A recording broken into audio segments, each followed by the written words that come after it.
કચ્છ જિલ્લાના પ્રવેશ દ્વાર એવા વાગડ પંથકના વિકાસ માટે ભાજપ સરકાર સતત ચિંતિત છે. વાગડમાં જન સુખાકારી માટે માળખાગત સુવિધાઓના વિસ્તાર માટે અનેક કામો થઈ રહ્યા છે. લોકોને રોડ, રસ્તા, પાણી સહિતની પ્રાથમિક સુવિધાઓ મળી રહે તે માટે વિવિધ યોજનાઓ મારફતે માતબર ગ્રાન્ટ રાજ્ય સરકાર દ્વારા ફાળવવામાં આવી રહી છે.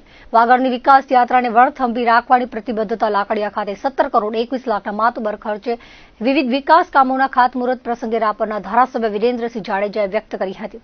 રાપરના ધારાસભ્ય વિરેન્દ્રસિંહ જાડેજાના હસ્તે લાકડિયા ખાતેથી 17 કરોડ 21 લાખના રોડ રસ્તાના કામોનો પ્રારંભ કરાયો હતો, જેમાં 1 કરોડ 18 લાખના આવધોઈ લાકડિયા રોડ ફેઝ વે, 2 કરોડ 87 લાખના ખર્ચે અન્ય 1 ક્રોઝ વે, લાકડિયાથી શિવલખા પસરવા સુધીના 8.5 કિલોમીટરના રોડનું 4 કરોડના ખર્ચે રિસરફેસિંગનું કામ અને શિવલખા લાકડિયા કટારિયાના 10 કિલોમીટરનો રોડ રિસરફેસિંગનું કામ 9 કરોડ 15 લાખના ખર્ચે કરાશે.